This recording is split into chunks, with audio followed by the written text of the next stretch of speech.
calurosa de Año Nuevo, de Navidad y demás. Es para mí un placer estar nuevamente por acá. Saludamos a J. Cortés, saludos de Joana y Cristian, un gusto que estén conectados por ahí. Hoy vamos a charlar, bueno, en nuestra cuarta sesión, cuarto capítulo. Realmente es tercer capítulo, nuestra cuarta sesión de el seminario que estamos haciendo de Geschichte für Gamer. Es este libro que tenemos por acá, denme un segundito a ver si logro esto por acá. Es este libro que hemos estado leyendo en las últimas sesiones. Se llama Geschichte für Gamer, análisis der Geschichtsrepräsentation in Videospielen, historia para gamers, análisis de la representación de la historia en videojuegos.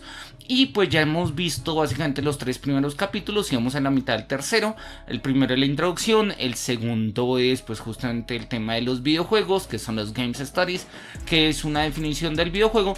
Y el tercer capítulo, que como lo vemos ocupa el grueso del libro, de la página 18 hasta la 60. Pues nos va a ocupar precisamente del tema de la Geschichtsdarstellung, o sea, la presentación de la historia y cómo pues hechos históricos varían en la historiografía y en los videojuegos. Y la pregunta del autor es ¿qué significa eso? Y nosotros pues justamente lo que hemos estado mirando es lo que estamos revisando y pues justamente es lo que hoy vamos a trabajar, ¿no? A seguir trabajando. Hoy vamos a mirar específicamente el 3.3, que es la Segunda Guerra Mundial, y el 3.4, la Guerra Fría.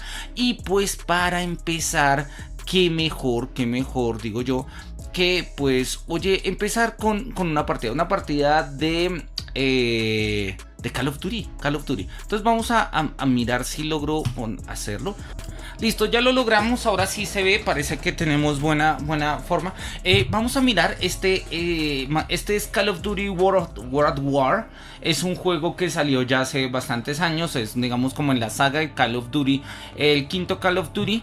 Tiene dos tipos de misiones, unas en las que jugamos en el bando norteamericano, siendo gringos, y es de los pocos juegos que habla acerca de la invasión a Japón. Digamos ya a finales de la Segunda Guerra Mundial y demás. En particular el texto que vamos a leer del profesor Flux va a hablar de esta misión que vamos a jugar. Entonces pues nada, lo voy a poner acá a arrancar y miramos. Voy a apagar acá mi micrófono para que se oiga. 3 años después de lo de Making, nos dirigimos a atacar la isla de Peleliu. Esta vez no hay prisioneros que rescatar. La misión: tomar el aeródromo y así menguar sus suministros. Junto con caras familiares, reclutas frescos. Los veteranos como Miller, el sargento Sullivan y yo. Somos la sangre vieja, si no hemos llegado a los 30.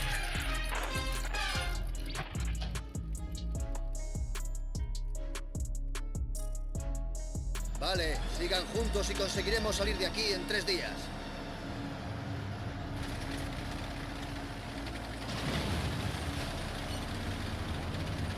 Allá van. Los cabrones no sabrán ni qué les hagan. La Marina lleva 2 días machacando esa isla. Miller, tenemos resistencia en la playa. Coja la radio y pida cohetes de apoyo. No se lo piense. Roebuck, quiero verle en la línea de árboles. ¡Ya! Irá por delante mientras avanzamos. ¿Qué coño? ¿Era de los nuestros? Mierda, al este. Hay un 200 milímetros ahí arriba. Tranquilo, Marine. ¡Le han dado a otro LVT! ¡Atentos! ¡Agachen las cabezas! ¿Me oyen? ¡20 segundos!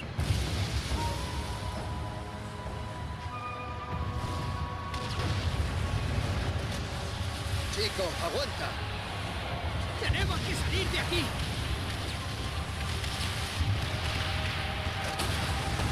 ¡Oh, mierda! Baje la rampa. Ese cañón nos puede reventar cuando quiera. ¡Es el coral! ¡Estamos atascados! ¡Baje la rampa!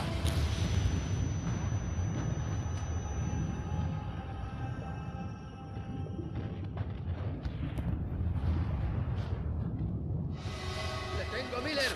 Aún está entero. El plan se ha ido a la mierda. Toyo tenía una línea defensiva justo tras los árboles. Hay ametralladoras pesadas barriendo la playa. Bueno, ya arrancamos, estamos Cohetes sobre su posición. Estamos invadiendo la isla de Papilao en Japón. Y bueno, esto es un poco como inicia, ¿no? Ya hacia el final de la Segunda Guerra Mundial. Vamos a avanzar un poquito y miramos a ver cómo... Miller, coja la puta radio. ¡Miller! ¡Vuelva aquí! Necesitamos cohetes. ¿A dónde y va? ya. ¡Necesitamos los cohetes! ¡Ayúdenme a llevarlo! ¡Pida los Nos cohetes! están ¡Sobre la haciendo playa! pedazos. ¡Pida esos cohetes! ¡Miller! ¡Vuelva aquí! Pulsa 6 y a continuación ratón izquierda. Creo que me lo están diciendo todo el tiempo y no lo había visto.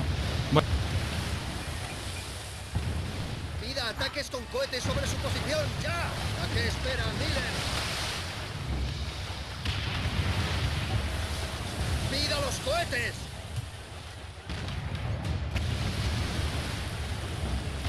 ¡Miller, coja la puta radio! Waco 8-1, actitud 3-5, distancia 2-8, en camino.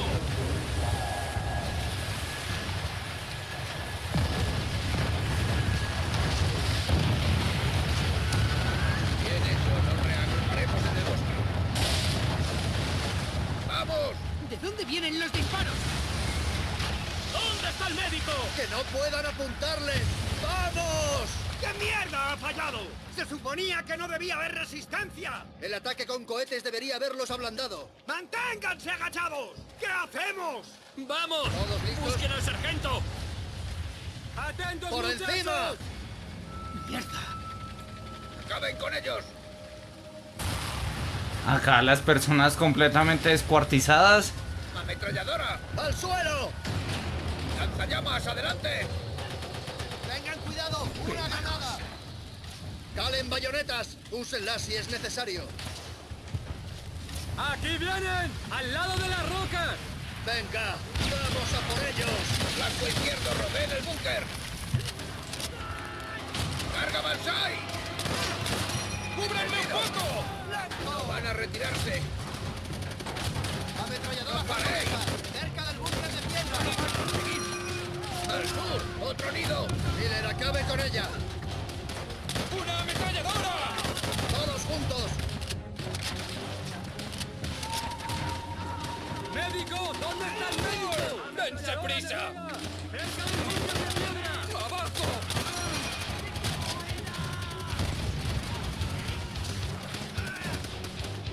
¡Movimiento enemigo!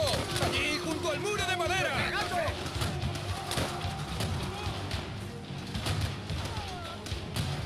¡Vienen a por nosotros! ¡Tengo un hombre herido! ¡No hay problema! ¡Atentos, muchachos! ¡Cerca de los árboles caídos! ¡En pie! ¡Ametralladora! ¡Cerca del búnker de piedra! ¡Muro! ¡Este hombre está sangrando! ¡Quita sea! ¡Miller, conmigo! ¡Granada! ¡Fuera! ¡Ametralladora! ¡Cerca del búnker de piedra!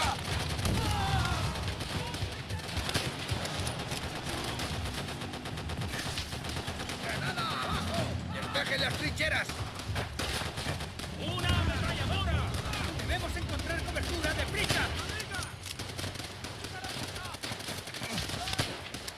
¡Sigan avanzando! ¡Necesito ayuda!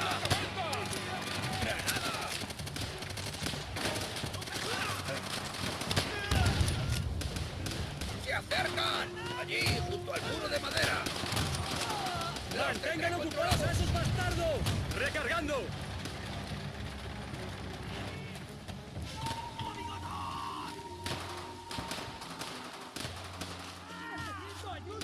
¡Inmediatamente!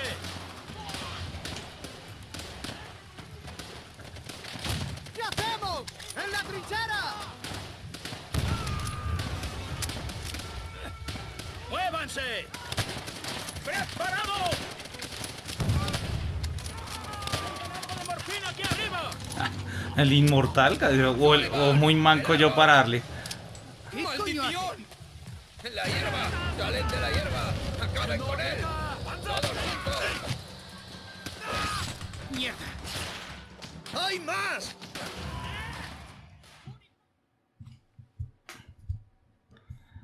Bueno, hasta ahí llegué, me atacaron, no me lo esperaba, no me acordaba de esta misión, de hecho. Vamos a avanzar un poquito más y ahorita vamos sobre el texto para mirar un poquito más estas referencias que nos están señalando.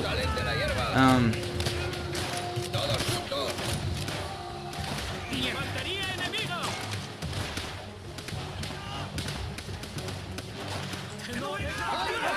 ¡Cobertura! ¡Atención! ¡Impacto directo! No, como que no alcanza a reaccionar. Apuñala al atacante con la tecla V. Traté de configurar el control del Xbox y no sé, no logré. ¿Qué coño hace? ¡Acaben con él! ¡Buen disparo, Miller! ¡Salen de la hierba! ¡En la hierba! ¡Todos juntos! ¡Que vienen! ¡Hay más! ¡Y ahora! ¡Prepárense, muchachos! ¡Debemos encontrar cobertura de Todos muy atentos. A partir de ahora, atentos al terreno. Podrían estar en cualquier parte. Agrúpense en el radial. Túneles al suroeste. ¡Está muerto! ¡Cuidado! Adentro. ¡Una granada A ver más si que pueden puede! flanquear. Vienen hacia nosotros. A ver, vamos a cambiar acá esto. ¡Pida un ataque con cohetes sobre las ametralladoras! ¡Una ametralladora! ¡Venga el ritmo! ¡Quiero cohetes sobre la fortaleza! ¡Cerca del búnker roto! ¡Quiero cohetes en esa posición! ¡Abajo! Los cohetes, se supone que yo soy el que puede lanzar los cohetes. ¡Disparando! ¡Ametralladora enemiga!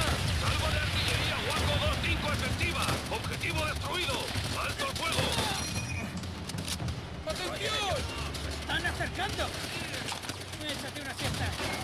¡15 segundos! ¡Doctor! ¡Aquí viene! ¡Aquí, junto al muro de madera! ¡5 segundos! ¡Apoyo artillero listo! ¡Especifica objetivo! Miller, hay que pillarlos por sorpresa. Vamos a por esos cabrones. ¡No te pierdo!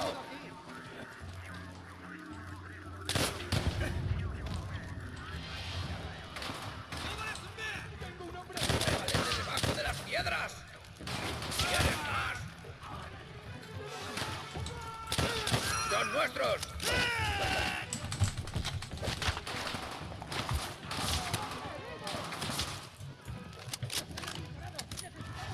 ¡Golpeen con fuerza! ¡Sigan disparando!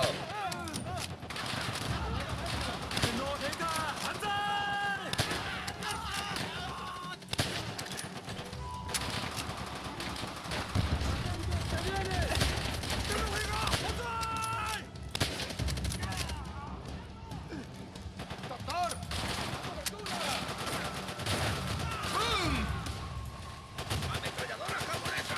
¡Cerca del búnker roto!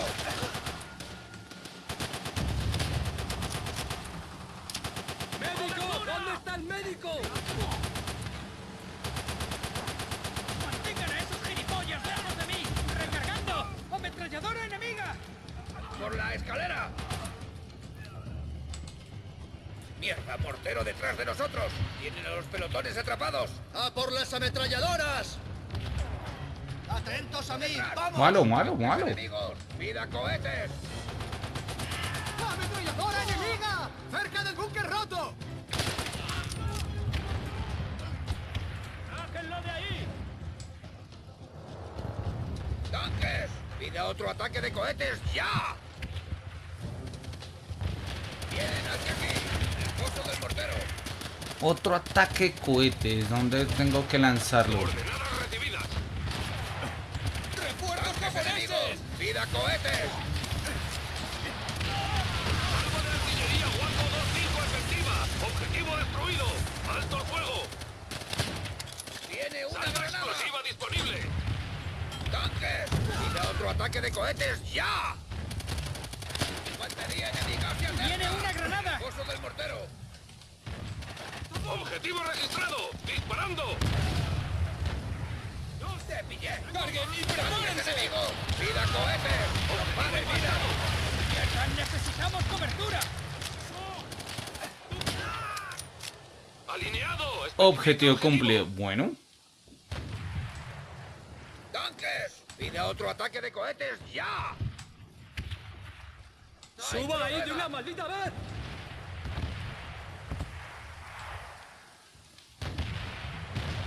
Ok, entonces es con... ¡Tanques enemigos! ¡Pida cohetes!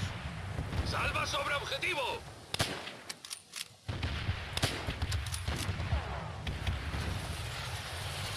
¡Salva sobre objetivo! ¡Tanques! ¡Pida otro ataque de cohetes ya! ¡Descarga de cohetes lista!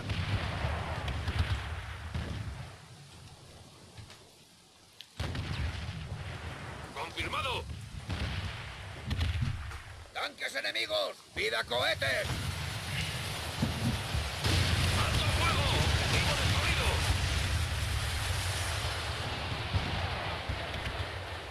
¡Ataque con cohetes listo! ¡Disparando!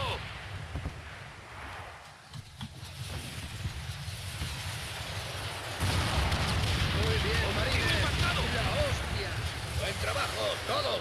¡Todos! ¡Conmigo! ¡Ataque con cohetes preparado y listo!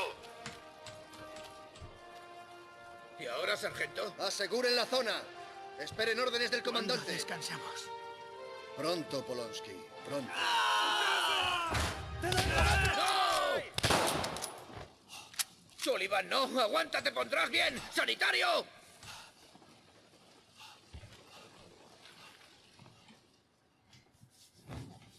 La muerte de Sullivan nos ha impactado. No nos lo imaginábamos. Aún no puedo creerlo. Era el marine más valeroso y firme que nunca he conocido. Y en un parpadeo. Adiós. Ahora de mí depende. Solo de mí. Guiar a estos hombres, mis hermanos, por esta campaña sin que mueran. Los antiaéreos del aeródromo de Peleliu derriban nuestros aviones. Tomar el aeródromo es la única prioridad.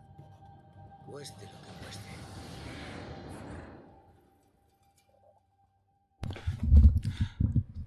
Listo, acabamos de jugar la segunda misión. Vamos a dejarlo por ahora y a ver si al final podemos jugar otro rato. Vamos a dejarlo de esa manera.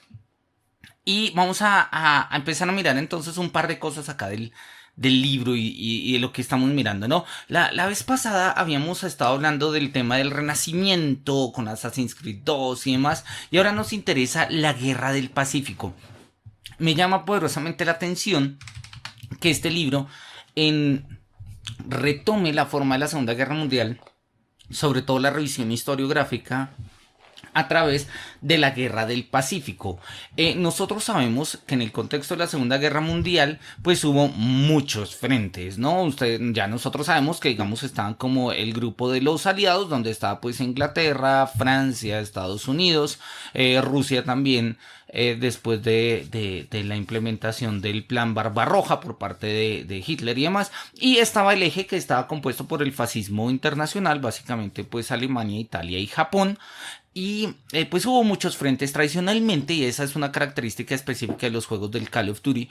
Se habla del frente occidental, es decir, de Normandía, del día D, del desembarco en Normandía, de la conquista digamos, la liberación de las ciudades francesas y alemanas, ¿sí? Y pues como que de una u otra forma la Segunda Guerra Mundial nosotros la tenemos muy centrada en este ámbito, y sobre todo los videojuegos nos lo han presentado, ¿no? Desde Call of Duty 1, 2, 3, etcétera, hemos estado en estos frentes muy occidentales. El frente del Pacífico que se da entre Japón y Estados Unidos es un frente poco trabajado, digamos, en los videojuegos. Si bien en las películas también aparece Pearl Harbor y demás, pues nosotros vemos que hay una mayor representación de los frentes occidentales que el frente del Pacífico. Y me llama poderosamente la atención que este profesor, que es alemán, para hablar de la Segunda Guerra Mundial, no hable de lo que estaba pasando en la Segunda Guerra Mundial en Alemania, sino que se remonte y tome cierta distancia y hable del conflicto en el Pacífico. Es interesante, no deja de ser llamativo, obviamente eso lo libera, él, por llamarlo de alguna manera, de cualquier tipo de compromiso político, social, en contextos de lo que fue en la época de la posguerra, ¿no? Él va a empezar, listo, la Segunda Guerra Mundial, ¿no? Tradicionalmente nos va a decir la Segunda Guerra Mundial va a trabajar a partir de shooters, ¿no? El tema de la Segunda Guerra Mundial ha aparecido en muchos juegos, ha aparecido desde Wolfenstein 3D en 1992 y en general, digamos que esto dio pie a que muchos shooters tuvieran un escenario en la Segunda Guerra Mundial. No es la única forma, juegos como Hearts of Iron nos muestran que puede ser, la Segunda Guerra Mundial puede ser objeto de estrategia, de un juego de estrategia. Pero, oye, la Segunda Guerra Mundial se juega como un shooter. Eso es algo que de una u otra forma desde los 90 hemos aprendido. No es la única forma, eso ya lo sabemos, pero es una de las tantas formas, o la forma que más consistentemente se ha presentado, ¿no? Y esto es lo que le va a llamar la atención ahí, en este caso, ¿no? Precisamente esta forma que se ve desde Wolfenstein, ¿sí? Cómo aparecen unos juegos que se ambientan en el contexto de la guerra y que tienen una presentación de la historia. Y acá nos lo dice, esto está que está subrayado en amarillo. Nos dice, Spiele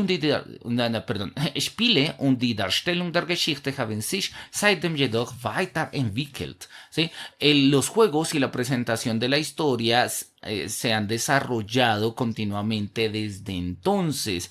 Y él dice, mira, vamos a retomar acá dos juegos, Call of Duty War at War y el juego de History Channel Battle for the Pacific. Vamos a trabajar más el primero que el segundo, él mismo lo va a decir porque el segundo además fue un juego hecho por History Channel y se llama Battle for the Pacific, pero pues como que no lo logra muy bien. Él va a decir, mira, me interesa la siguiente pregunta, que es, ¿por qué, sí, se utiliza la historia? Wie Geschichte benutzt wird und warum. ¿Cómo se utiliza la historia y por qué se utiliza así? Podríamos pensar shooters sin referencias históricas, como hay varios Call of Duty que lo han presentado, ¿no? Pero ¿por qué es tan interesante ponerle un trasfondo histórico? ¿Qué es lo que nos llama la atención de eso? Ambos juegos utilizan casi las mismas afirmaciones y las mismas, digamos, Rückseite der Verpackung, ¿sí? Como la misma revisión del pasado, la misma comprensión de lo que tenemos en las espaldas, ¿sí? Y nos prometen, ¿sí? Vivir como los Schlachten des Kriegs, ¿no? Como los golpes de la guerra. Esto es lo que prometen un poco estos videojuegos. Estos juegos prometen, ¿sí? Poder vivir algo parecido a lo que es la guerra, ¿no? Y pues esta realitätsnähe, o sea, esta cercanía de la realidad es lo que ha hecho pues que estos videojuegos terminen siendo de una u otra forma, pues digamos, que trasciendan las fronteras, que no sea simplemente un juego de nicho de disparos, sino que tenga otros alcances. Y entonces tenemos muy clara la pregunta, ¿cómo se ha utilizado la historia y por qué se utiliza así en los videojuegos? Y él dice, mira, aunque si bien ambos videojuegos tienen lugar entre la Guerra del Pacífico, o sea, en la Guerra del Pacífico, Pacific Creek, entre los años 1942 y 1945, ¿sí? No presentan exactamente las mismas situaciones. Y entonces en este caso va a decir, mira, vamos a tener como dos perspectivas, ¿sí? Para el juego de Call of Duty, ¿sí? Würdest du sich mit der Schlacht Peleliu auseinandersetzen. O sea, para el juego de Call of Duty, el que estamos jugando, el estudio se ha decantado por la toma y la invasión de la isla de Peleliu, que es justamente a la que estamos llegando y cuyas primeras metralletas que estaban en la playa logramos, digamos, derrotar y esa posición la logramos conquistar. Mientras que el juego de History Channel de Battle for the Pacific está más ocupado de la invasión de Guadalcanal. Ahorita miramos un par de videos. Él dice, mira, ¿por qué hemos escogido estos dos juegos? Y lo dice básicamente porque son populares, punto. O sea, él le interesa de una u otra forma no la relación del video, no la relación de la representación de la historia con el videojuego, sino por qué se hacen famosas o por qué aceptamos más ciertas representaciones de la historia en los videojuegos que otras, ¿sí? Y de hecho, pues justamente escoger estos dos juegos nos lo va a mostrar. Call of Duty es uno de los juegos de guerra que más se han vendido. El God of War, perdón, es que el God of War, el World at War, vendió, ¿sí? Más de 11 millones, ¿sí? Dice verkaufe sich nicht einmal einem Jahr. En un año vendió 11 millones. Oye, no es poco. Estamos hablando de que este es un juego que salió hace más de 10 años. Hoy en día, juegos, bueno, no sé, acaban de anunciar que Harry Potter, el juego de Hogwarts Legacy, vendió ya 22 millones. Pero pues estamos hablando que son consolas de nueva generación, estamos hablando que después de la pandemia, muchas personas, incluso los que no jugaban, compraron consolas de videojuegos y pues Harry Potter es uno de estos referentes mundiales desde hace 20 años. Entonces, hoy en día nos sorprende, pero no es extraño. Hace 10, 15 años, esto es una cifra elevada, ¿no? O sea, 11 millones de copias vendidas del juego es significativo. Y el fundamento para elegir el Battle for the Pacific es que es el videojuego de History Channel, punto. Ese simple y llanamente, ¿sí? Dice, mira, si bien ambos juegos no podemos esperar como un acercamiento a la historia, ¿sí? Pues vamos a mirar qué tan cercano y qué tan certero es este acercamiento a la historia, ¿no? Eso es lo que significa esta palabra Geschichtsnähe. Nähe es cercanía, Geschichte es historia. Bien, miremos cómo ha trabajado la historiografía la Guerra del Pacífico. Entonces, el ataque a Guadalcanal, ¿no?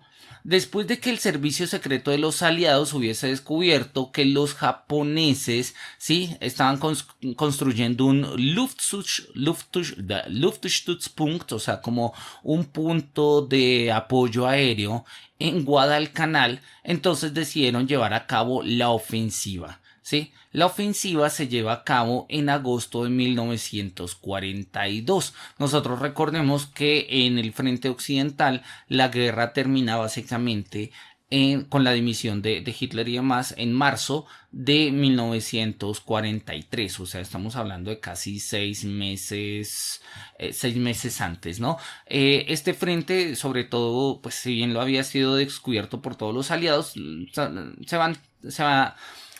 lo va a llevar a cabo o lo van a mantener sobre todo activo y abierto las tropas estadounidenses. Si bien hay tropas francesas e inglesas y demás, en el momento en el que dimite el Tercer Reich y Hitler y Goebbels y todos ellos, los únicos que van a seguir allá peleando van a ser los gringos, y nosotros ya sabemos un poco la historia, cómo termina con Hiroshima y Nagasaki, ¿no?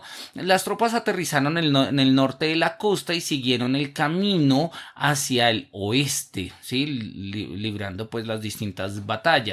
Ya después de unos días pudieron los hombres, ¿sí?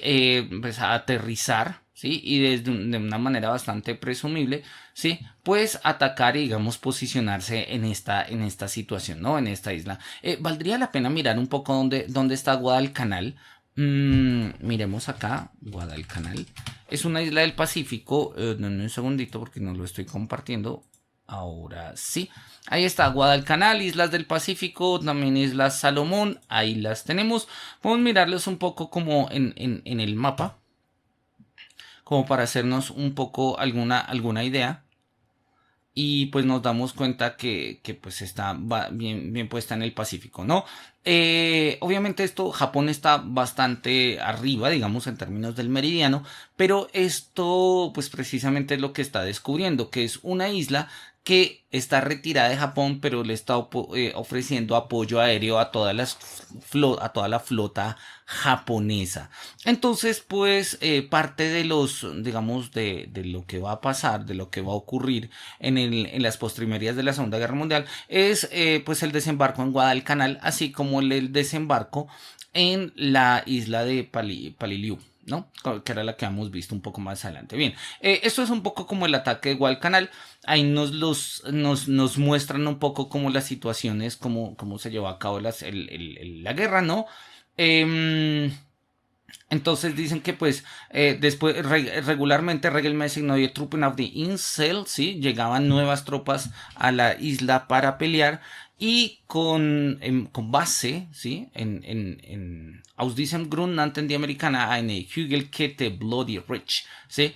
Con base en esta situación nombraron los americanos una Hügelkette, que significa kette es cadena y Hügel no sé qué será, la llamaron los Bloody Ridge. Deben ser como la cadena de islas, ¿no? Las enfermedades y las heridas, ¿sí?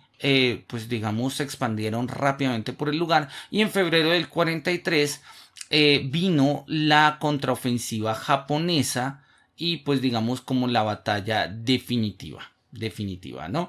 Ahí está, eso es un poco lo que nos muestra el texto. Miremos un poco el ataque a Peleliu, que es el que nos sigue mostrando ahorita a continuación. Las islas de Peleliu son también, pues están también en la costa del Pacífico, ¿sí? Palaos, acá lo tenemos. No están tan lejos como donde estaban la Guadalcanal, que están en lo que hoy en día llamamos Islas de Salomón. Y pues justamente las misiones que estamos llevando, digamos, la misión que estábamos jugando ahorita en el Call of Duty tienen lugar en estas islas, ¿no? En estas islas donde son pequeñas islas. Nosotros sabemos que el Pacífico, como lo podemos ver acá, está lleno de islas desde Filipinas, Taiwán, sí, Japón mismo es un conjunto de múltiples islas, sí, y el dominio en el Pacífico se lograba básicamente a través pues de control aéreo. Entonces controlar estas islas significaba pues básicamente tener el control de la zona, porque si bien habían barcos, se podían hundir con relativa facilidad con un ataque aéreo y marítimo sincronizado. Entonces, en tanto que los japoneses tuvieran el dominio aéreo de todas estas islas, podían encontrar apoyo en cualquiera de ellas para su flota aérea. Si los aliados lograban desmantelar su flota, digamos el apoyo que recibían de estas islas, pues podían vencer claramente a los japoneses. Y pues esa va a ser la idea. Esa va a ser la idea, ¿no? Entonces, miremos a ver acá un momento como, no sé, no me aparece. Dame un segundito. Ah, listo, ya ahí me apareció. Entonces, el ataque a Peleliu. En septiembre de 1944, es decir, casi 2 años después y 1 año y medio largo más o menos, después de que se había acabado la guerra en el frente occidental, ¿sí? Las tropas de los Estados Unidos, ¿sí? Aterrizaron en la isla y fue bombardeado, ¿sí? Peleliu. Básicamente es lo que estábamos jugando en esta misión, ¿no? Allí tenían los japoneses una Landeplatz, o sea, un sitio de aterrizajes, ¿sí? Que tenía un valor estratégico. La primera división de la Marina, se tomaron la playa y los puertos durante el primer día, y los alrededores, y aseguraron los alrededores del norte, que es un poco lo que, justamente ahí donde nosotros terminamos, donde murió nuestro compañero, ahí justamente ahí estamos asegurando. De hecho, no sé si lo recordemos, él dice, vamos hacia el norte y vamos a asegurarlo. Entonces, digamos que está como, pues oye, tiene unas referencias históricas bastante exactas, ¿no? La estrategia de los japoneses consistió, ¿sí? Nada más que en hacer banzai, en ataques de banzai, que eran pues como sus cañones, ¿no? Contra los enemigos, y pues básicamente, ¿sí? Correr directamente hacia ellos con la esperanza de que al alcanzar la muerte pues tuvieran también acabar con sus enemigos, ¿no? Esta práctica que nosotros llamamos de los kamikaze, que hace referencia a toda el pensamiento del vulgarmente llamado harakiri, pero se llama el seppuku, ¿no? De la tradición samurái y demás, ¿no? Que eso pues queda claramente ahí puesto en el juego, y bueno, nosotros lo veíamos también. El juego nos lo muestra a los japoneses corriendo directamente sin necesidad de disparar, sino directamente a nosotros, a los soldados, pues a matarnos con las ballestas y a dispararnos. Los aliados pudieron, ¿sí? Llegar hasta el 17 de septiembre bajo el control de la isla, ¿sí? Las tropas japonesas, que todavía estaban verstreut, como pues sí, hacinadas, por decirlo de alguna manera, escondidas en diferentes búnkers, ¿sí? Estuvieron peleando todavía hasta el 25 de noviembre, ¿sí? Murieron alrededor de 2.800 soldados gringos, mientras que murieron alrededor de 13.600 japoneses. O sea, básicamente por cada soldado gringo murieron 6 japoneses. Eso fue una masacre naturalmente, como lo son en todas las guerras. Entonces, bueno, nos dice, mira, en resumidas cuentas es esto. Obvio, hay muchas referencias. Él nos va dando acá como referencias a propósito de The Pacific War, de cómo los historiadores nos han hablado precisamente de ello. Pero lo que le interesa es la comparación. Y entonces va a decir, mira, ¿cómo se ha presentado la guerra del Pacífico en los videojuegos? Y él dice, el ataque a Guadalcanal es una de las múltiples misiones que aparece en el juego de Battle for the Pacific. Vamos a mirarlo, vamos a mirarlo. Acá lo debemos tener.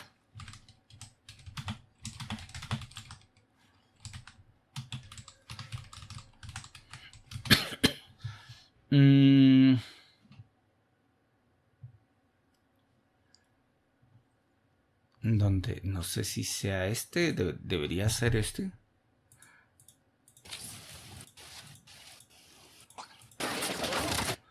Este es un juego, pero denme un segundito. Tenía abierto el video y no sé, lo cerré.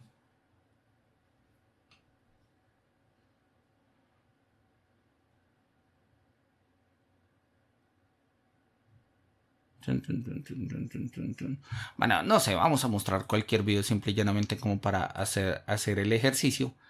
Y luego lo miramos. Entonces tenemos, acá vamos a mirar este, por ejemplo. Full episodio Paleta, Guadalcanal. Temporada 1, episodio 4. Esto no parece ser del videojuego. Mira, este sí es del videojuego. Mira, no tenía ni idea, había sido licenciado por Nintendo, publicado en el 2007, Activision y demás. Acá está The History Channel, Battle of the Pacific. Sí, esta es la versión para Wii, entiendo, porque sé que hubo versión también para PlayStation 3 y pues la 360, ¿no? Entonces acá tenemos como un poco cuáles son van a ser las batallas. Y ahí la tenemos, la batalla por Guadalcanal, ¿no? Batalla por Guadalcanal, que pues es básicamente como el gran, digamos, el gran motivo de que va a trabajar el juego.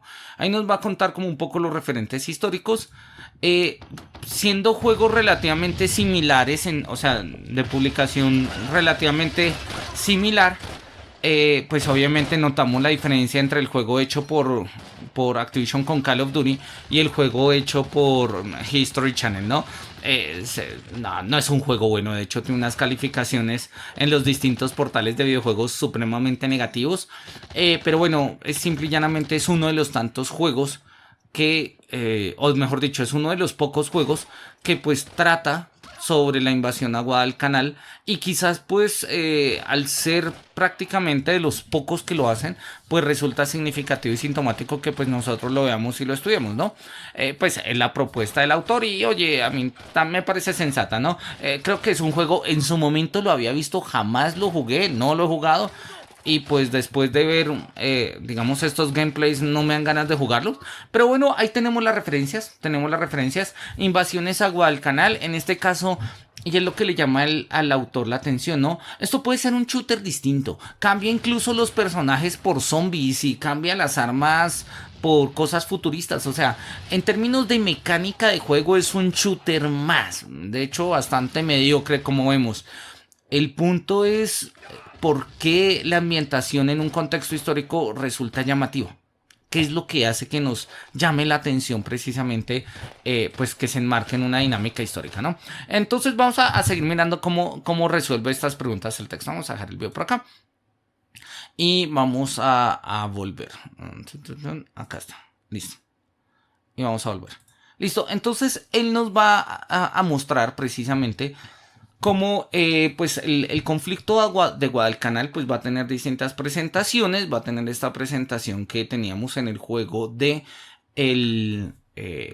History Channel de Battle for the Pacific, y también va a tener una presentación no propiamente en la invasión a Guadalcanal, sino en las otras islas, en las de Peleliu, ¿sí? En el juego de Call of Duty World of War. World of War, estoy con War at War. Tengo ahí metido como a Kratos, a God of War.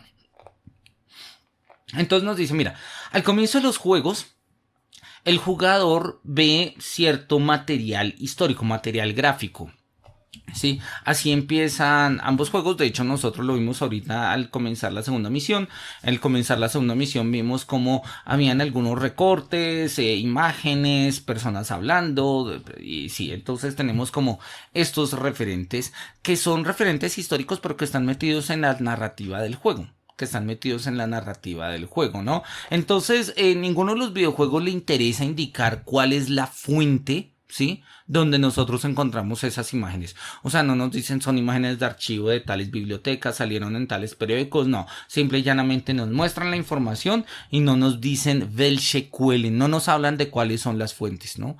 Y pues eso es llamativo porque muestra que los videojuegos no tienen interés archivístico. No tienen interés de decir, mira, esto está aquí, lo conservamos acá, lo pueden meter, podrían ser imágenes trucadas, podrían ser imágenes falsas y bueno, yo en lo personal que no soy especialista, pues me las creo y si dicen que ese es Ronald Reagan, pues es Ronald Reagan, porque pues el juego me dice que es Ronald Reagan, ¿sí?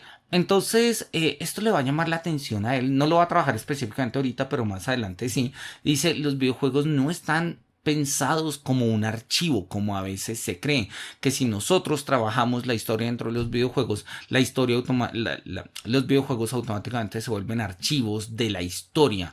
No, podemos hacer archivos para una historia del videojuego, sí, un archivo de cómo los juegos han representado la Segunda Guerra Mundial, sí, pero de que los videojuegos como tal sean archivos históricos, pues difícil. Primero porque no lo han hecho y segundo porque si se hicieran quizás no serían videojuegos. ¿Sí? Eso es algo que le llama la atención a él. Bueno, entonces él sigue contando acá un poco. Sí, dice, mira, pues la misión de Guadalcanal, ¿sí? Es en muchas de las partes Geglieder, ¿no? Como se muestra, se presenta, ¿sí? En las primeras partes de ambos títulos, sí, se encuentra el jugador al acecho pues de las distintas islas, pues porque es el frente del Pacífico, y al comienzo de la misión se muestra el juego, sí, una pequeña documentación sobre el inicio de la Guerra del Pacífico, sí, esto es común en ambos juegos y nosotros lo miramos, sí. ¿Cómo comienza esto? Pues básicamente comienza con pues la expansión de los frentes bélicos después de que los japoneses bombardearan Pearl Harbor y Estados Unidos se metiera al conflicto después de que planearan el famosísimo desembarco en Normandía el día D y pues por otro lado para combatir el fascismo internacional que se está expandiendo por Japón. Entonces lo que nos cuenta al comienzo, digamos de una u otra forma, ambos juegos, ¿no? Sin embargo, pues dice él, estas son las únicas indicaciones vagas, vague Hinweis, ¿sí?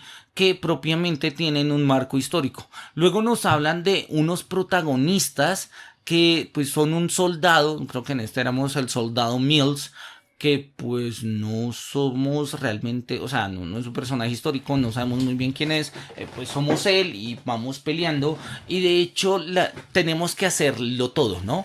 Y él dice, mira, esto llama la atención porque es lo que podríamos llamar como un Einmann Armee, o sea, un ejército de un solo hombre.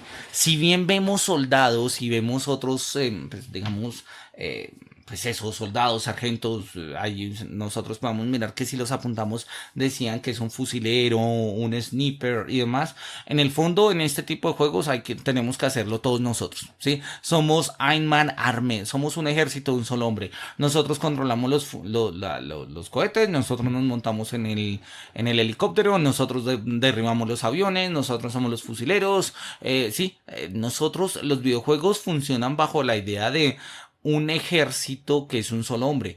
Uno podría llevar a cabo esas partidas, de hecho hay muchos experimentos en YouTube que lo hacen, donde se tratan de jugar este tipo de juegos tipo Call of Duty y demás, esperando a que sean los enemigos a los que maten a los enemigos, pero ninguno de los enemigos va a matar a los enemigos, o sea, nuestros compañeros matan a otros enemigos, pero eso es un script, ¿sí? Y lo podemos dejar rodando y se van matando prácticamente como que los mismos, algo así como una especie de ciclo de día y noche, es algo que se repite, pero no se está desarrollando propiamente, no se agotan los enemigos, porque los enemigos se agotan cuando uno llega a un punto de control y toma la posición de una metralleta o cosas por el estilo, ¿no? Y él le llama la atención, dice, los videojuegos por más que prometan la experiencia de la guerra, realmente lo que ofrecen es una experiencia de un Ein-Mann-Armee, un ejército de un solo hombre, lo cual tiene pleno sentido en un contexto de un videojuego, pero carece de sentido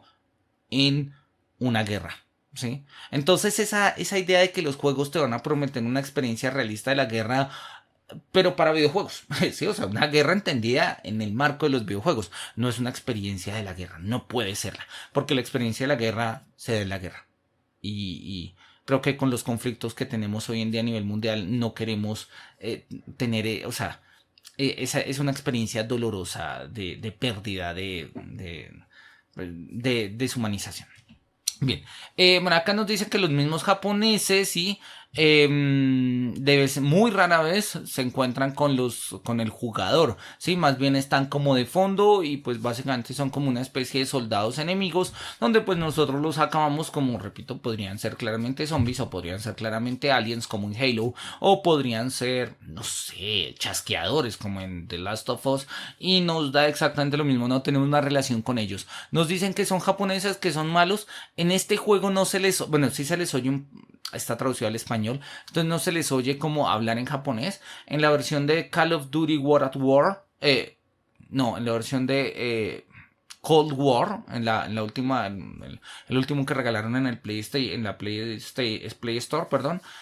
Ahí sí hay como un cuidado de los idiomas, pero pues si uno lo pone traducido en español, pues lo traducen todo al español, lo cual hace que se pierda un poco eso. Pero aquí vamos con todo esto, que nosotros nos dicen vamos a jugar contra los japoneses, ¿sí? Porque estamos encarnando al ejército norteamericano en la invasión de las islas del Pacífico. Pero pues realmente no tenemos ninguna interacción con el mundo japonés, nada, cero. O sea, repito, podrían ser monstruos, podrían ser zombies, podrían ser aliens, daría exactamente lo mismo. Lo que pasa es que el juego nos muestra que son japoneses y pues asumimos que sí. Bien, el ataque, ¿cómo se presenta en el videojuego el ataque a Peleliu? Gran parte del juego de Call of Duty World of War, ¿sí? Está dedicado al ataque a Peleliu, ¿sí? Antes de que el nuevo juego empiece, sí, se van dando como algunas indicaciones de que este juego va a tener unas representaciones gráficas así como históricas de hechos reales, ¿sí? Y que podrían estar pues de una u otra forma cambiados, ¿no? Pues para efectos del juego. Estas grabaciones, dice él, ¿sí? Werden von allen von der Mission gezeigt. Estas grabaciones son ante todo mostradas antes de las misiones cuando el juego carga. Y la voz del narrador, del protagonista, aclara por qué el jugador se encuentra en esa isla y qué es lo que va a pasar a continuación, ¿sí? Un Animator Globus, un globo animado en blanco y negro, muestra cuál es el área donde los enemigos están situados y muestra en rojo, ¿sí? Pues como la parte en la que nosotros tenemos que llegar, ¿no? La parte pues donde están situados los enemigos es el Imperio japonés y nosotros pues somos los buenos norteamericanos que llegamos a liberar la isla de Peleliu. Bien. Esto nos lo va mostrando el juego y a él le llama la atención por qué el juego, recordemos la pregunta, ¿por qué? O sea, ¿cómo y por qué nos representamos la historia en un videojuego? Y a él le llama la atención que el videojuego constantemente nos está diciendo, mira, o sea, en cada paso de misión nos está mostrando imágenes históricas, fotos, videos, animaciones, digamos que tratan de funcionar como una especie de archivo histórico. Cuando el mismo videojuego nos ha dicho, pero igual lo vamos a cambiar si es necesario. No todo es verdad, o sea, no te lo creas todo, ¿sí? Y entonces dice, permanece no claro, poco claro, un klar bleibt, auch hier allerdings woher das Bildmaterial stammt, ¿sí? Permanece de manera no clara las fuentes de donde han tomado estos materiales. Entonces vuelve y juega, jugamos con la historia pero no decimos de dónde tomamos los archivos. Historiografía sin archivo no tiene sentido. Entonces, pero ¿para qué los ponemos? Para ambientar a las personas en situación, pero ¿reconocemos nosotros esos personajes? ¿Reconocemos nosotros esos escenarios? ¿No haría un poco lo mismo que nos lo inventáramos de otra manera? Esta es un poco la pregunta que él le llama la atención y que pues él más adelante va a trabajar, como lo va a mostrar acá, ¿no? Él dice, bueno, acá lo dice... Bueno, acá nos está diciendo básicamente cómo es que nosotros jugamos.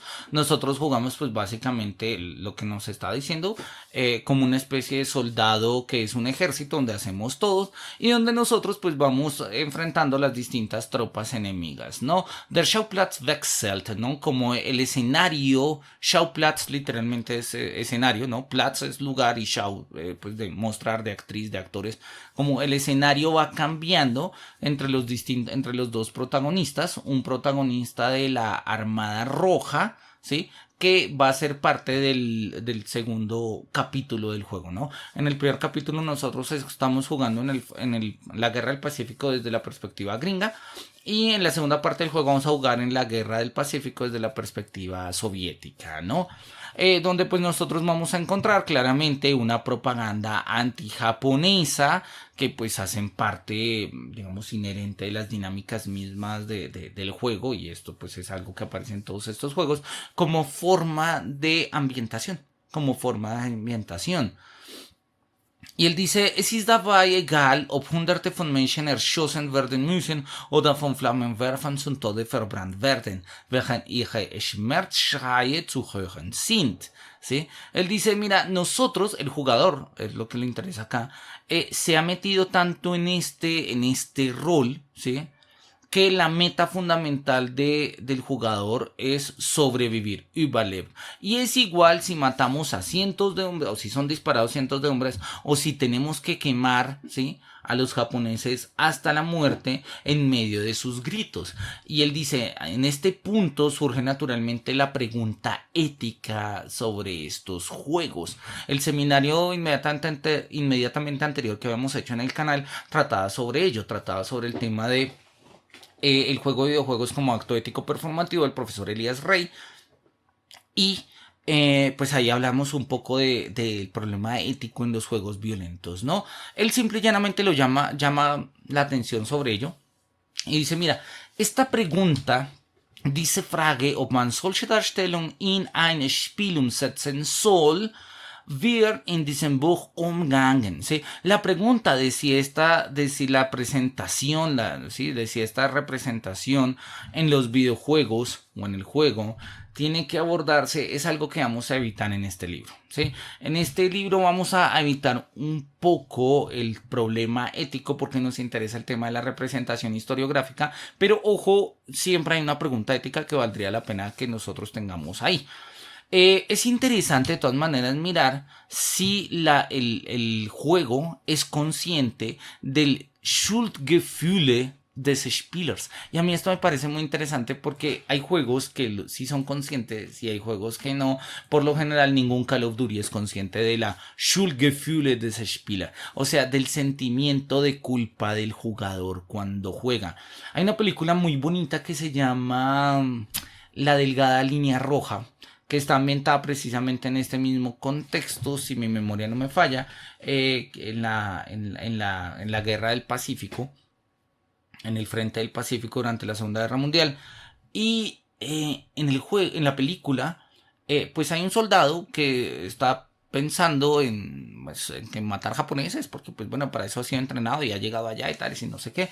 Y la mitad de la película pasa y pues no han tenido demasiados ataques, y en el momento en el que él mata al primer enemigo, grita entusiasta como maté a alguien, maté a un japonés, pero en el momento en el que cae en cuenta, ¿sí?, el sonido entero se silencia y queda como la voz de la conciencia. Él dice, acabas de matar a un hombre, ¿qué pasó?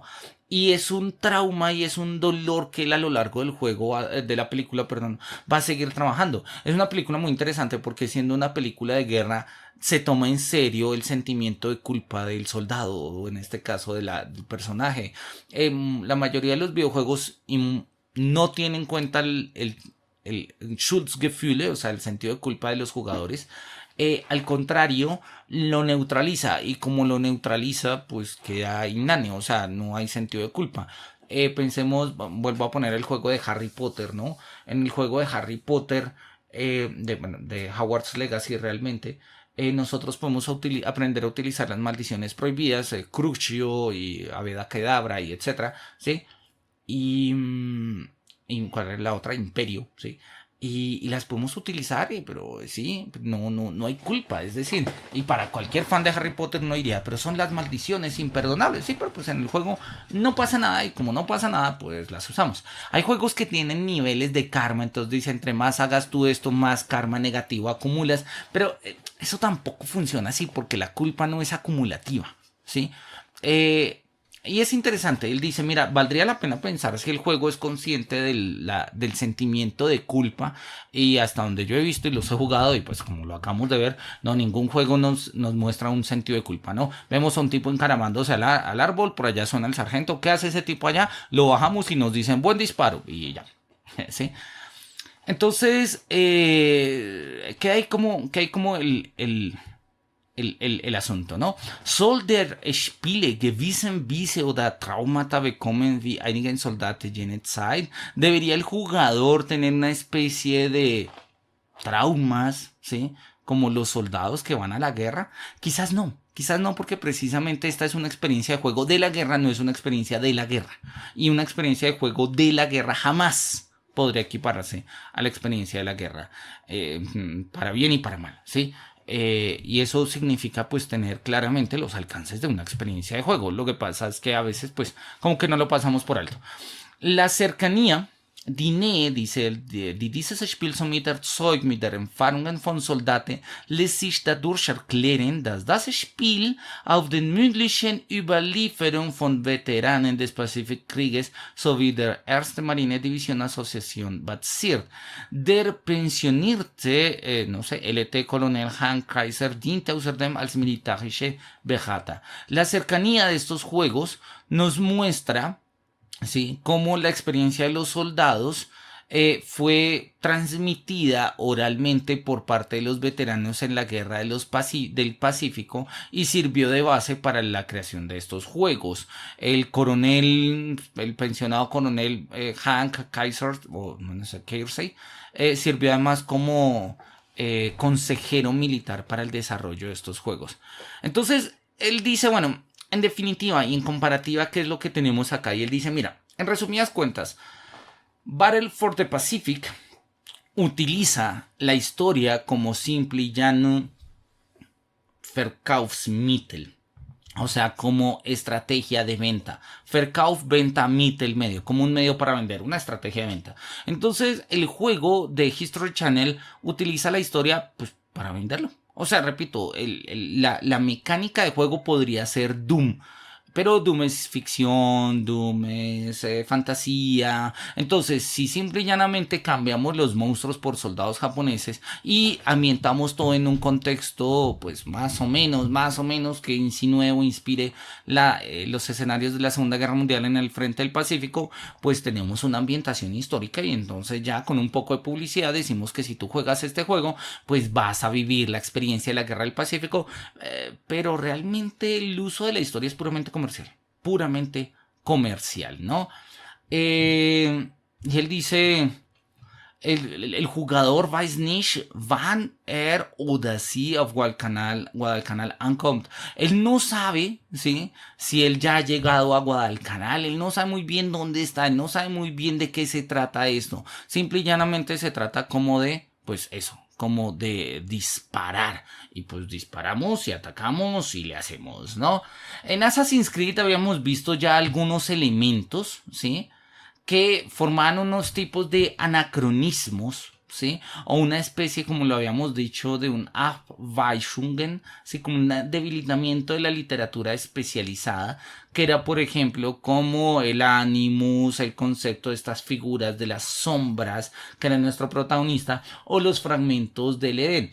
Claramente estos son escenarios, elementos del juego, no de la historiografía, y tienen sentido dentro del juego. Pero por lo menos en Assassin's Creed el juego estaba más dinamizado con la historia, ¿sí? De una u otra forma sí se daba la impresión de que lo que hacíamos pues afectaba la historia, ¿no? Acá no es muy claro, el jugador realmente encarna una especie de Einman Armee, ¿sí? Como, o sea, lo que habíamos dicho, un ejército de un solo hombre, y pues al encarnarlo, pues nosotros de cabeza y vamos por delante y nos sacamos con todo, ¿no? Acabamos con todo. Y él lo dice, ¿no? Dies funktioniert in diesem Fall jedoch nicht, denn es liegen genügend Beweise vor, ¿no?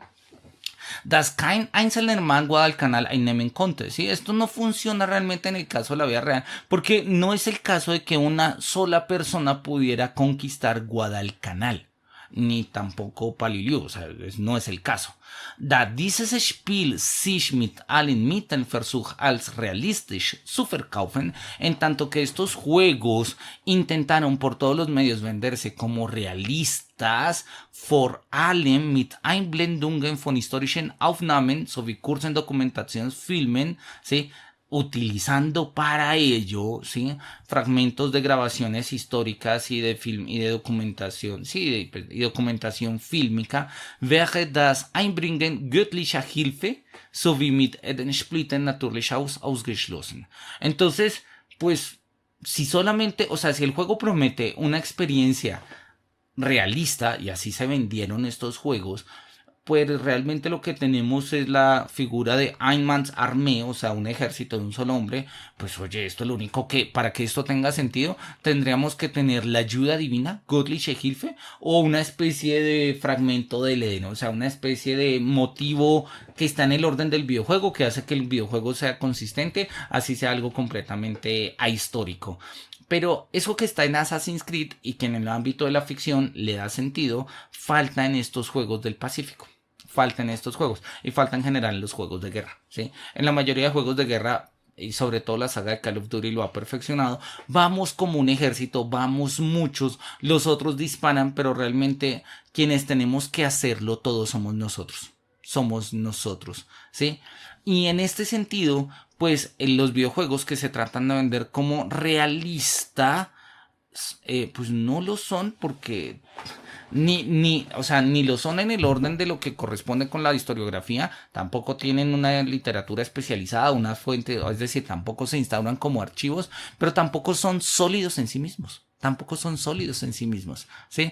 Y entonces, ¿qué es lo que nos dice acá en amarillo? ¿No? Al obviar las fuentes se habilita la historiografía, entonces tampoco va por ese lado.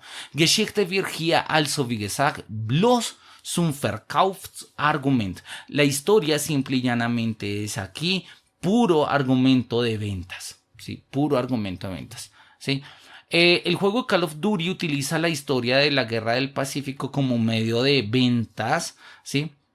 En tanto que salió apenas un año después que Battle for the Pacific, y quería como hacerse una especie de eco de ello.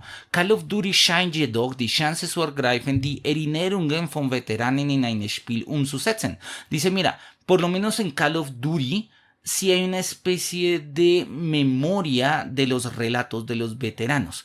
Entonces, si bien es ficción inspirada en la realidad, una realidad histórica que está ahí para vender, pero oye, al final de cuentas hubo una serie de testimonios de veteranos que no tenemos los archivos para saber qué tanto es lo que dijeron los veteranos y qué tanto es lo que metieron los desarrolladores, pero oye, algo de eso hay ahí, y como algo de eso hay ahí, pues podríamos verlo y pensarlo y entenderlo, y oye, pues tener como esta idea de Realitätsnähe, ¿no? Esta idea de cercanía de la realidad. Y oye, pues bueno, digamos que entre los dos podríamos preferir el de Call of Duty en términos historiográficos por ello, pero no solamente por ello, ¿sí? Sino que pues les fue como mejor. Una razón por la cual Battle for the Pacific, ¿sí? Tuvo una pésima calificación, 2/5 de 10 en el portal de IGN, ¿sí? Es que tenía una historia pues muy mal escrita, o sea, no tiene mucho sentido. Mientras que el éxito del juego de Call of Duty World at War, ¿sí?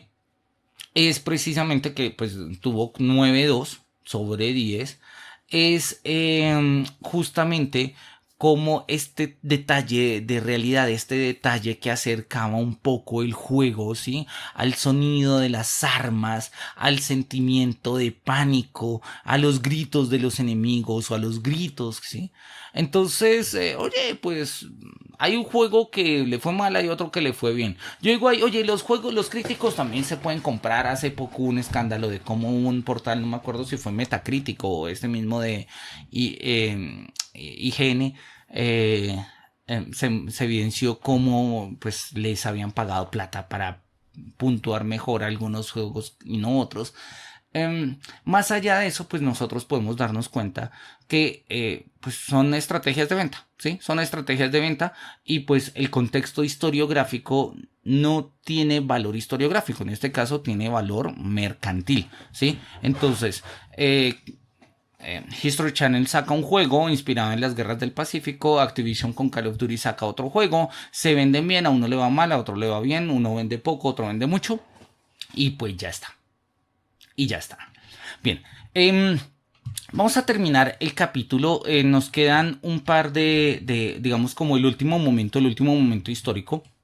Voy a mirarlo muy rápido, que es el tema de la Guerra Fría. Es el tema de la Guerra Fría y para él vaya a traer a colación el juego de Metal Gear Solid 3, Snake Eater, que es un juego pues bastante conocido, salió en el 2004, como lo podemos ver aquí.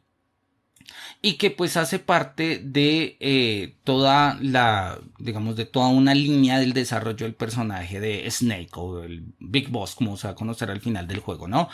Donde pues al final pues vamos a tener como una especie de desarrollo, digamos, cronológico de toda la saga, donde empezamos por Metal Gear Solid 3, luego vamos con Metal Gear Solid Portable Ops, ¿sí? Luego Metal Gear Solid, Peace Walker, en fin, ¿no? Ahí nos va contando como un poco la cronología, pero en el fondo el punto es simple, ¿no? La cuestión es simple. Metal Gear Solid 3 Snake Eater trata la historia, ¿sí? De pues el jugador, que en este caso se llama Jack y que comúnmente tiene el nombre en código que se llama Naked Snake o simplemente Snake, ¿sí? Tenemos una mentora que es The Boss, que en algún momento del juego vamos a tener que combatir con ella en una escena supremamente ya mítica en el ámbito de los videojuegos y se han hecho memes y reconstrucciones y readaptaciones donde básicamente nosotros tenemos que digamos resolver la tensión que hay con la Unión Soviética en la famosa crisis de los misiles en el contexto pues digamos de la Guerra Fría, ¿no? De eso se trata el juego, ¿no? Ahí van a aparecer personajes como el coronel Volgin, ¿sí? Que va a trabajar contra Nikita Khrushchev, ¿sí? Khrushchev era el heredero de Stalin, el director del Partido Comunista y pues digamos como el presidente de Rusia, pero no era presidente porque era el líder del partido, ¿sí? Khrushchev, no tengo ni idea cómo se pronuncia, lo vamos a pronunciar Khrushchev, ¿sí? Y pues bueno, son personajes, algunos son personajes históricos, otros no lo son y pues los tenemos ahí como más o menos desarrollando la historia. La historia del juego, voy a hacerla corta porque acá no nos cuentan todos los spoilers que hay. La historia del juego es básicamente simple, está ambientada en la guerra de los misiles en Cuba. Yo no sé si ustedes recuerdan, por allá para 1962, Estados Unidos, de octubre de 1962, Estados Unidos descubre que Rusia ha puesto una serie de misiles en Cuba. Y estos misiles pues son misiles nucleares que tienen distintos alcances y pues eso genera una crisis. Estados Unidos se apresura a poner sus propios misiles en Turquía y bueno, eso arma una tensión nuclear horrible y todo el mundo estaba pendiente de ver en qué momento se oprimía el botón y eso se demoró 2-3 semanas como la primera, segunda semana de octubre hasta finales de octubre. Rusia o la Unión Soviética decide sacar los misiles, pues por lo menos algunos, o por lo menos de los que se sabía su existencia, según las distintas teorías de conspiración, y se los lleva. En el juego, mientras se los llevan, uno de esos es disparado. Y entonces pues obviamente viene como todo un problema y es quién lo disparó, si fueron los soviéticos o fueron los gringos, pero al parecer fue un gringo, entonces los soviéticos atacan contra los gringos, pero realmente todo hace parte de un plan de espionaje y bueno, en fin, ahí está el desarrollo del juego, por allá va la trama y eso es un poco lo que aparece. Y entonces él va a hacer el mismo ejercicio, vamos a revisar rápidamente la Guerra Fría en la historiografía. Y él dice, bueno, la Guerra Fría creo que todos lo sabemos, ¿no? Es el conflicto entre dos sistemas que se da después de la Segunda Guerra Mundial. Por un lado el sistema comunista de la Unión Soviética y por otro lado un sistema algo así como liberal capitalista o de democracia parlamentaria que tenía Estados Unidos, ¿sí? Habían países ahí en la mitad, claramente, ¿sí? Pero la Guerra Fría, esto es lo interesante, fue escalando en diferentes niveles, ¿sí? En el ámbito de la política, de la técnica, de la economía, de la astronáutica, de la arquitectura incluso, etcétera. No fue únicamente una guerra pues digamos militar, si bien sí una guerra armamentista, una competencia armamentista, y pues precisamente es lo que los historiadores pues lo han llamado así, ¿no? Empieza con el tema de la crisis de Cuba, la crisis de Cuba, la crisis de los misiles, donde pues acá está en 1962, se descubren los planes para poner los Mittelstreckenraketen, o sea como los cohetes de alcance medio en Cuba. Y pues en el momento en el que se descubren pues se arma la crisis, ¿no? Ahí está Kennedy que le exige a Churchill, bueno, sí, eliminar inmediatamente, sí, pues estos misiles bajo excusa, mejor dicho, no bajo excusa, sino bajo riesgo de un ataque nuclear a Rusia, ¿no? Entonces ambos partes llegan al compromiso, ¿sí? De sacar los cohetes de Cuba por parte de Churchill y Kennedy pues de sacar los cohetes de Turquía, ¿sí? Porque pues básicamente están haciendo lo mismo. La idea de la Guerra Fría era mantener lo que se dice en alemán una especie de Gleichgewicht, ¿no? O sea, como un equilibrio, ¿no? En alemán Gleichgewicht significa Gleich es igual y Gewicht es peso, entonces Gleichgewicht es como de peso igual, equilibrio. La idea de un equilibrio del poder, ¿sí? Jugó en el tiempo de la Guerra Fría un rol central. Stalin no había logrado tener completamente el poder que él quisiera, ¿sí?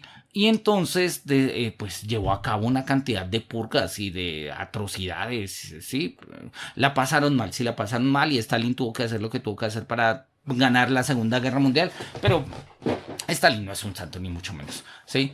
Y pues bueno, el tipo después de eso fue reemplazado y justamente después, creo que si mi memoria no me falla, Stalin muere en el 52, justo después de la Segunda Guerra Mundial.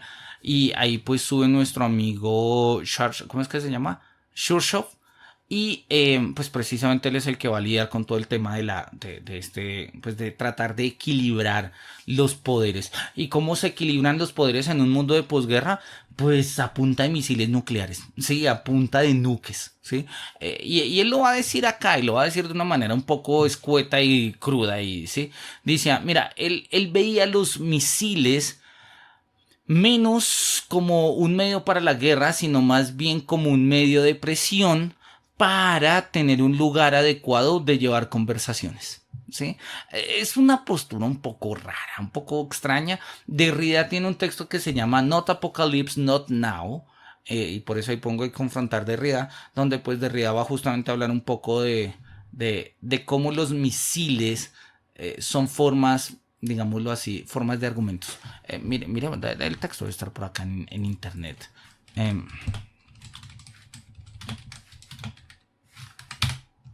Dice Not Apocalypse Not Now. Acá está, vamos a compartirlo rápidamente en el ahí está, sí. Not Apocalypse Not Now, Full Speed Ahead, 7 missiles, 7 missives, ¿no? 7 misiles, 7 misivas. Una misiva es una comunicación, una idea que se expresa, ¿no? Pero a manera de misiles, ¿sí? Y él dice, sí, Not Apocalypse Not Now, pero vamos a hablar como si esto fueran misiles. Y es la misma idea que tenía, se me va el nombre de nuestro amigo ruso Shurshov, ¿cómo es que lo habíamos llamado? Shurshov, bueno, y es eso, o sea, que los misiles, más que realmente ser un riesgo militar, lo que realmente son es como un medio de presión para ponernos a hablar, que no vengan a montárnoslas, que porque usted tiene misiles nucleares y yo no, entonces yo no hablo con usted. No, pues yo también tengo misiles nucleares, así que sentémonos y hablamos, ¿sí? Y de real lo toma en el sentido muy de rilla, ¿no? Y no sin cierta ironía. Mira, 7 misiles, 7 misivas, ¿no? Vamos a hablar de eso. Aspectos que ocurrían en la Segunda Guerra Mundial, perdón, en la Guerra Fría, el espionaje. Claramente, el espionaje es uno de los aspectos fundamentales. En 1947 se funda la CIA, que reemplaza la OSS, que era la Oficina de Servicio Estratégico que funcionaba durante la guerra en Estados Unidos. Y en el 54 se funda la KGB. Y la tensión entre la CIA y la KGB, oye, el cine ochentero, setentero y ochentero explotó eso hasta decir nomás, incluso el noventero. Y pues básicamente la idea del espionaje era esa, ¿no? La meta del espionaje consistía en debilitar al enemigo, ¿sí? Al mismo tiempo que se ponía pues que nos poníamos a nosotros, o se ponía uno en una posición favorable. Esa era como la meta del espionaje, ¿no? Y pues va a haber como toda una gran, digamos, pelea en contra de Shurshov, ¿sí? Que se origina desde el 57 y que va a avanzar más adelante hasta la deposición, o sea, bueno, sí, no es abdicación porque no es un rey, no, él no abdica, pero hasta la pérdida del poder, ¿no? De Shurshov. Sí, eso hace parte, digamos, de lo que historiográficamente pasa en la Guerra Fría. Ahora, ¿cómo se ve eso en el juego? ¿Cómo se ve eso en el juego? Y él dice, mira, en el videojuego nosotros encarnamos a una persona que se llama Jack, ¿sí? Que nos llaman Snake. Arrancamos en una misión que se llama Virtuous Mission, ¿sí? Y en esto nos vamos a dar cuenta que la historia se va presentando también justamente como un trasfondo. Él lo dice y lo tenemos ahí en la primera frase. Während der Mission erhält der Spieler einen kurzen historischen Rückblick auf die Geschehnisse des Kalten Krieges.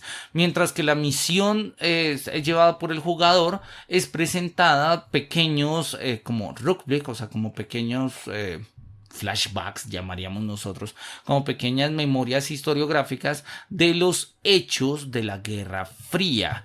Así, sieht der Spieler zum Beispiel bei der Rückblende auf die Kuba-Krise vor allem Filmmaterial aus alten Nachrichtensendungen, die sowohl Kennedy als auch Shurshov zeigen und Luftaufnahmen von Cuba. Y él dice, mira, así se ven los jugadores, por ejemplo, ¿sí? En este tipo de revisiones, como el tema de la crisis de Cuba, ¿sí? Trae a colación distintos materiales fílmicos para mostrar, así como pues emisiones de noticieros y periódicos y demás, para mostrar pues las tensiones que habían por la crisis de los misiles en Cuba. Hay un video, yo lo voy a tener por acá, un segundito.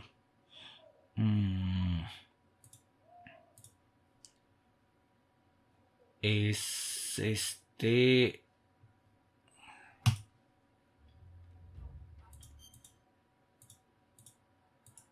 Un segundo.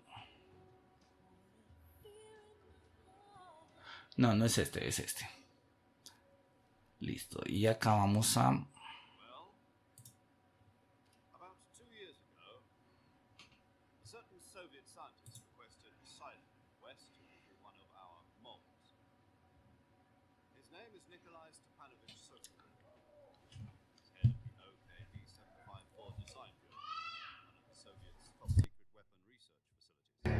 And the East's foremost expert on weapons development. Sokolov. Isn't he that famous rocket scientist? The very same. On April the 12th, 1961, the Soviets achieved the first manned spaceflight in history. The Earth was blue, but there was no God. Well spoken. The rocket that carried Yuri Gagarin into orbit was the A-1, known as the Vostok rocket. Sokolov is said to be the man most responsible for the multi-engine cluster used in that rocket. After Gagarin's flight, Sokolov left rocket development to become the head of the newly established Design Bureau. From a lowly technician to head of a design bureau, that's quite a success story, so why do you want to defect? It seems he'd become afraid of his own creations. Afraid? Call it a crisis of conscience. And for that, he left his country and his family behind and went... Listo, nosotros tenemos ahí, bueno, todos estos son escenarios de ejemplos de la fuga, bueno, esto, el anterior me parecía del muro de Berlín, acá hay algunos, sí, pues ahí lo están diciendo, Berlin Wall, shortly afterwards. Nosotros podemos ver ahí como alguna serie de materiales históricos que pues eso, periódicos, fragmentos, videos que se ponen ahí. Y a él le llama la atención porque al profesor Fuchs le llama la atención porque él dice, mira, el videojuego, si bien se ambienta en la crisis de Cuba, tiene un cambio en la historia acontecida, en lo que aconteció, y nos habla una especie de what if, o sea, de qué pasaría si, lo que se llaman las ucronías, ¿no? Como, ¿qué es eso? ¿Qué habría pasado si? Y tiene una reinterpretación de la historia, ¿no? Dice la crisis de Cuba es en el juego más que un simple conflicto de cohetes de mediano alcance. Los cohetes nucleares de Cuba, ¿sí? fueron utilizados por los soviéticos, según el videojuego de Metal Gear Solid 3, ¿sí? para como Geheimwaffe, ¿no? O sea, como armamento secreto. Y pues ahí está nuestro personaje, que es el científico que ahí nos están mencionando, que es Sokolov. Y el juego gira un poco en torno a ello, ¿no? Entonces, la crisis de los misiles en Cuba, que fue una crisis importante en el contexto de la Guerra Fría, historiográficamente hablando, no tiene consecuencias reales, es decir, nunca se disparó un misil, pero en el juego sí. Entonces, obviamente el juego nos habla de un mundo que no es el mundo histórico, pero obviamente hace referencia a una serie de hechos históricos clarísimos y patentes. ¿Qué clase de uso de la historia tenemos ahí? Sí, es un uso ucrónico, ¿no? Es un uso donde no corresponden con la historiografía, pero es un juego. No esperamos que el videojuego tenga que ser una representación directa de la historia. ¿O sí? Y es ahí donde él se da cuenta que, mira, de pronto tenemos como unos problemas a la hora de entrar a entender cómo funciona esto de los videojuegos. Él dice, la culpa de la explosión de la Russische Angehörigkeit, ¿sí? Porque el cohete explota en Rusia, ¿sí? La culpa de la explotación del cohete la asume Estados Unidos, y el agente Snake tiene que resolver un poco el asunto. Ahí se va a dar cuenta que hay una especie de plan supra secreto de un agente que tenía una especie de fondo monetario internacional para financiar guerras, que se llama el Philosopher's Legacy, ¿sí? Y que bueno, justamente es donde The Boss, que es la tutora de uno, pues entra en juego y trata de robar eso, y entonces es una doble espía, pero no sabíamos, entonces tenemos que matarla, en fin. Ahí nos cuenta como un poco el asunto, ¿no? No quiero hacer demasiados spoilers, pero oye, fue un juego que salió ya hace casi 20 años. Salió en el 2004 y estamos al 24. Si no lo hemos jugado, vale la pena que lo juguemos. Las gráficas ya se ven un poco viejas, los controles han envejecido mal, pero es un juego plenamente disfrutable. En comparación, nos quedan 3 páginas, vamos a mirarla rápidamente. En comparación, Metal Gear Solid 3 utiliza la historia de manera similar a como la utiliza Assassin's Creed para construir teorías de la conspiración. Si en Assassin's Creed decíamos que la historiografía de unos asesinos que estaban ahí nos ayudan a leer la realidad de que hay 2 grandes grupos en conflicto en la humanidad, que son los templarios y los asesinos y demás, pues lo mismo hace Metal Gear Solid. Utiliza la historia no como estrategia de venta, aun cuando pues de pronto sí, pero no es lo que más le interesa, sino justamente como parte de una reconstrucción de lo que es el marco de una teoría de la conspiración. ¿Y cuál es este marco de la teoría de la conspiración? pues que en el fondo incluso aquellas cosas que se dicen en los noticieros son falsas, porque en el fondo todavía están, no sé, la Unión Soviética o los capitalistas diciendo cosas. Y esto puede resultar tan extraño y tan absurdo, pero voy a mostrarlo más porque creo que porque vale la pena mostrarlo además. Justamente hace no mucho, María Fernanda Cabal, que es una política colombiana, acusaba del comunismo de la Unión Soviética, ¿sí? Bueno, hace 2017, fría, sí, cabalmente en Guerra Fría, esto, de los soviéticos en la ONU. Y uno dice, los soviéticos en la ONU, ¿sí? Pues no, en la ONU no hay soviéticos, o sea, la Unión Soviética se acabó hace bastantes años. Pero bueno, ahí está, es parte de las cosas que dice María Fernanda Cabal. Y bueno, obviamente, pues acaso todos los chistes y todos los memes que han habido sí por haber, precisamente por ello, porque incluso hoy en día acá en Colombia que hay una polarización muy fuerte y muy radical políticamente hablando, porque el presidente electo Gustavo Petro perteneció antiguamente a una de las guerrillas, la guerrilla del M-19, una guerrilla que terminó en una constituyente en Colombia por allá en el 91. Y esa guerrilla pues estaba adscrita a ideales de izquierda, y los ideales de izquierda de la época eran ideales marxistas en el sentido socialista, comunista.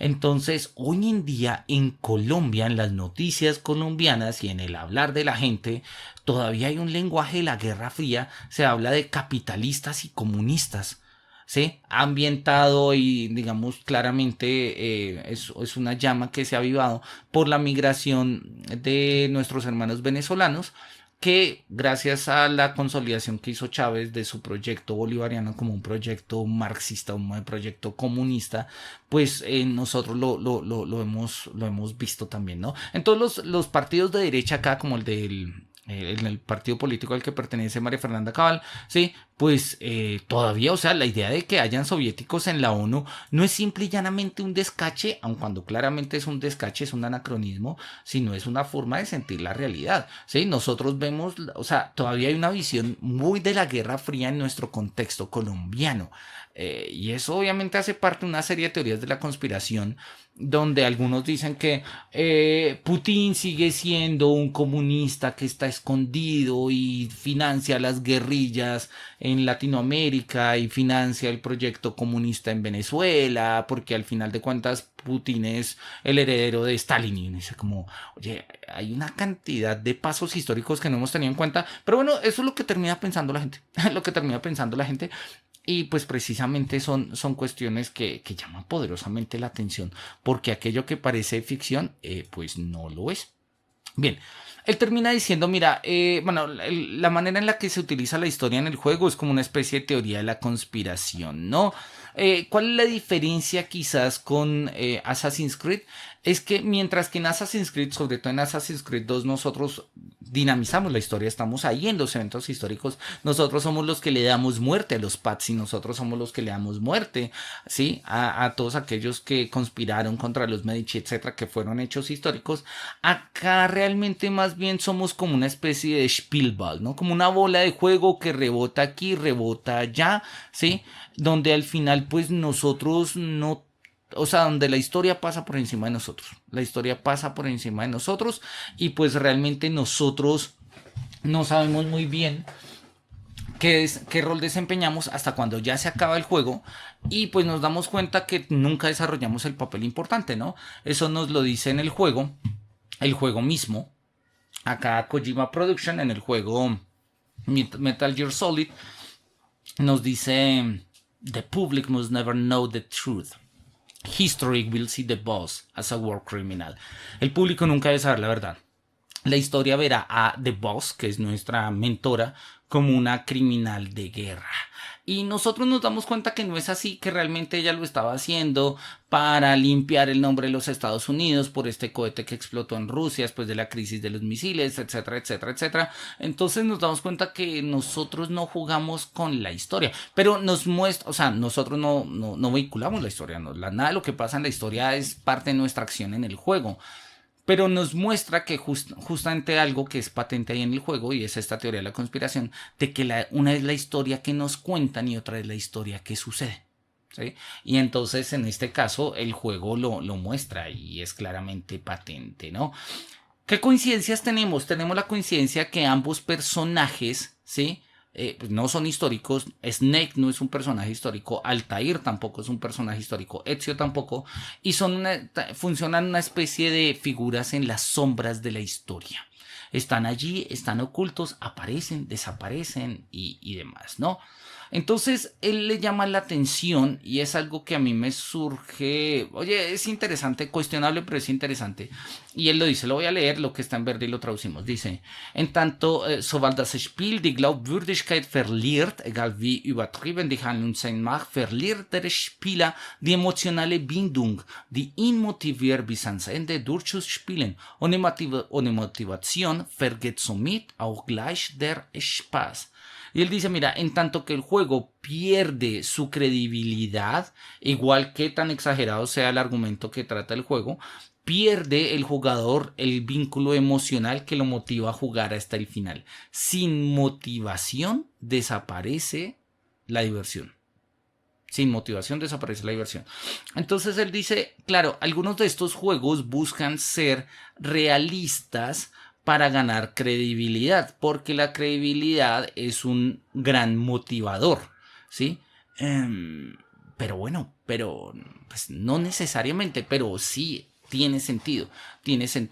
Pensemos nosotros, no sé, juegos como Red Dead Redemption, no hace referencia específicamente a un mundo histórico, un escenario histórico, o sea, digamos, a hechos históricos específicos, pero sí refiere el mundo del viejo oeste.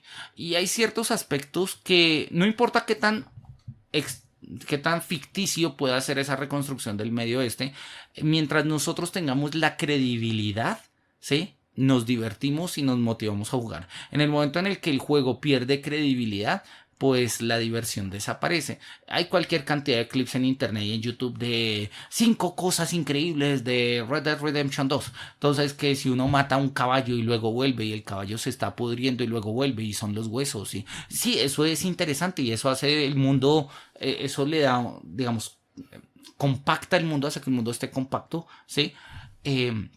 Y pues hace que el juego pueda ser divertido. No nos divertimos por ello, pero ello hace que nos podamos divertir en el mundo. Es una tesis interesante. Creo que la credibilidad se puede decir de muchas maneras y no creo que la credibilidad sea la única forma o el único criterio, o mejor dicho, el criterio base de la diversión de un videojuego. Pero bueno, es la propuesta que nos está diciendo. Bien.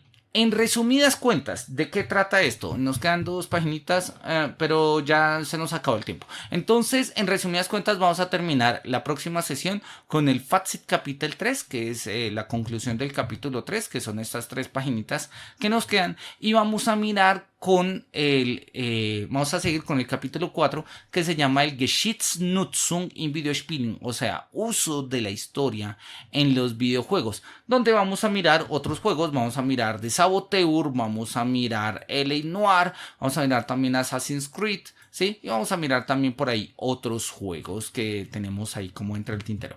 Bien, entonces, después de hablar de la Guerra Fría y de el problema que nosotros habíamos estado mirando de la representación de la Segunda Guerra Mundial, particularmente de la Guerra del Pacífico, me despido. No me resta sino agradecerles a ustedes por toda la pasión y el tiempo para estar acá con nosotros en esta nueva transmisión del Seminario de Filosofía y Videojuegos. Nos vemos el próximo miércoles a la misma hora, 6:30 de la tarde. Vamos a tratar de terminar este libro en lo que nos queda de enero. Que lo vamos a terminar, no creo que nos lleve más de 3-4 sesiones y ya después miramos qué otra jornada nos queda fácil para trabajar con nuestro seminario. No me resta entonces sino agradecerles a ustedes por su interés y paciencia y les deseo una feliz semana. Que los cielos nos miren con su beneplácito y hasta pronto.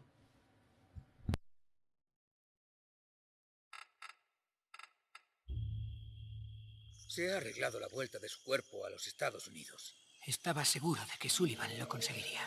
Bajamos la guardia, Polonsky. No puede volver a pasar. Bueno, ¿y ahora? Toyo se va a aferrar a todo lo que pueda al oeste. Ruta directa a los cañones japoneses.